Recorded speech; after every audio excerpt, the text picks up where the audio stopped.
Assalamualaikum Ustaz. Waalaikumsalam warahmatullahi wabarakatuh. Saya mau bertanya bagaimana caranya agar kita bisa terhindar dari zina. Ya, dan apakah kalau saya bertobat dosa zina saya yang lalu bisa diampuni Allah Subhanahu wa taala? Saya senang sekali dengan pertanyaannya. Ya, saya mau bertanya bagaimana caranya agar kita, berarti Anda dan saya kan, kita semua bisa terhindar dari zina. Nah, itu bagus sekali untuk kita semua karena banyak potensi-potensi yang bisa menjerumuskan kepada itu. Ya, baik misalnya dari zina mata, zina telinga, zina mata melihat hal-hal yang nggak pantas untuk dilihat, ya, kebiasaan-kebiasaan yang buruk, kemudian zina telinga mendengar kalimat-kalimat yang kotor yang mengarahkan pada hasrat seksual pada tempat yang tidak benar, ya, dan perbuatan-perbuatan yang juga sekarang banyak sekali perangkat-perangkatnya. Semoga Allah hindarkan kita dari itu. Termasuk juga iklan-iklan, ya. Saya tuh sering kalau lihat misalnya baca ada komentar tunjukin admin, kan, oh, kenapa Ustaz ini kok ceramah tapi iklannya snack video? Itu kan algoritma YouTube dari kebiasaan Anda aja nih. Jadi kalau Anda kebiasaannya lihat yang begitu atau klik yang begitu, datangnya seperti itu. Tapi kalau Anda kliknya misalnya yang baik-baik, ya, atau iklannya muncul ketika ada, itu kan dari kebiasaan Anda buka kan itu algoritmanya tersusun dengan kebiasaan kita buka laman apa dan sebagainya. Jadi Anda sendiri sebetulnya yang mengkreasikan itu. Jadi mengkoreksi untuk membuka sesuatu itu yang benar sehingga nggak datang iklan-iklan yang nggak diharapkan, gitu kan? Baik. Lalu apakah kalau ada ini si fulan atau fulan yang bertobat dosa zina yang lalu bisa diampuni? Insya Allah. Bahkan jelas ayatnya. Quran surah ke-39, ya, Az-Zumar ayat 53. Dan ini kan turun ketika ada seorang ingin bertobat dari dosanya. Ya, dan ini dosa besar gitu kan. Bahkan ada lihat menyebutkan dari zina. Ya, apa yang disampaikan Allah di sini? Qul ya ibadiyalladzina asrafu ala anfusihim la taqnatu mir rahmatillah. Ya, innallaha yaghfiru dzunuba jami'a. Ya, wahai hamba-hambaku, masih disebut hamba, dianggap hamba, diaku hamba oleh Allah Subhanahu wa taala. Ya, kata Allah, "Hei hamba-hambaku," katakan Muhammad SAW kepada hamba-hambaku yang israf berlebihan.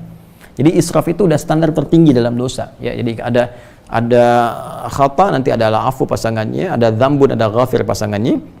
Ghafir Quran surah ke-40 misalnya ayat 3, ghafiridzambi dzambi wa qabilit taubi. Kemudian ada naik lagi dzunubun, ada ghafar pasangannya seperti surat Nuh ayat 10, faqultu astaghfiru rabbakum innahu kana ghaffar. Ada ghafur. Kalau naik lagi dzunubun ma'zulmi, jadi khata'un, dzambun, dzunubun ma'zulmi pasangannya ghafur, kemudian israf pasangannya rahim. Ya, israf pasangannya apa? Rahim.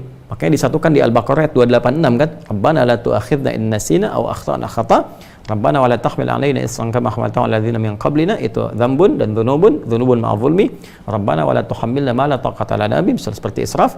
Wa'fu 'anna al-'afu waghfir lana, ghafir, ghaffar dan ghafur. Warhamna rahim. Nah, tingkat tertinggi ini dosa-dosa besar, seperti zina kan dosa besar. Yang membunuh dosa besar. Maka kata Allah, "Qul ya ibadiyalladzina asrafu 'ala anfusihim." Hai hamba-hambaku yang pernah berbuat israf.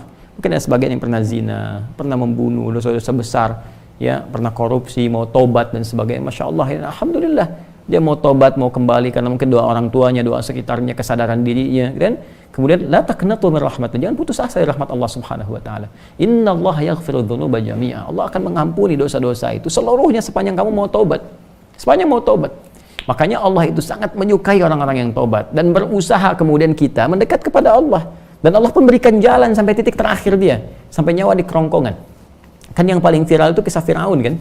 Ya, Firaun, Allah menerapkan keadilan, memberikan contoh kepada kita. Ini Firaun, se-Firaun-Firaunnya, ya, yang merasa paling kuasa, hobi bunuh orang dan sebagainya, zalim dia, masih diberikan kesempatan untuk tobat dengan diberikan bimbingan dari dua nabi. Kurang apa coba Musa dengan Harun?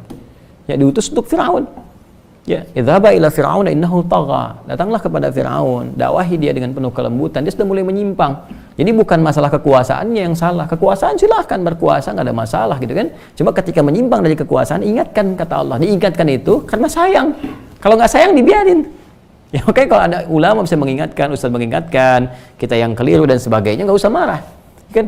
Nah, kalau kebaikan kita terima dengan cara yang baik dan mengingatkan pula dengan cara yang baik. Karena kalimat Qur'annya faqula lahu qawlan layyina, katakan dengan cara yang lembut.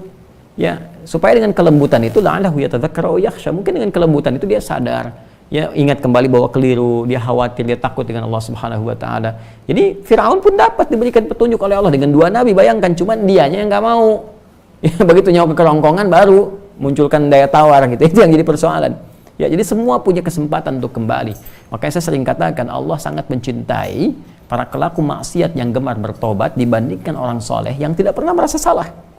Ya, Jadi saya support teman-teman saudaraku ini atau saudariku, ya kembali kepada Allah, ya, dan tutup semua, jangan diungkap kemana-mana. Kalau sudah berdosa, taubat kita kepada Allah, minta maaf kalau terkait dengan hak-hak manusia. Setelah minta maaf, berbuat lebih baik terus, dan lupakan itu semua, berbuat lebih baik sampai kita merasakan kebaikan itu nikmat dilakukan. Itu halawatul iman namanya. Itu tanda taubat kita diterima oleh Allah Subhanahu wa taala.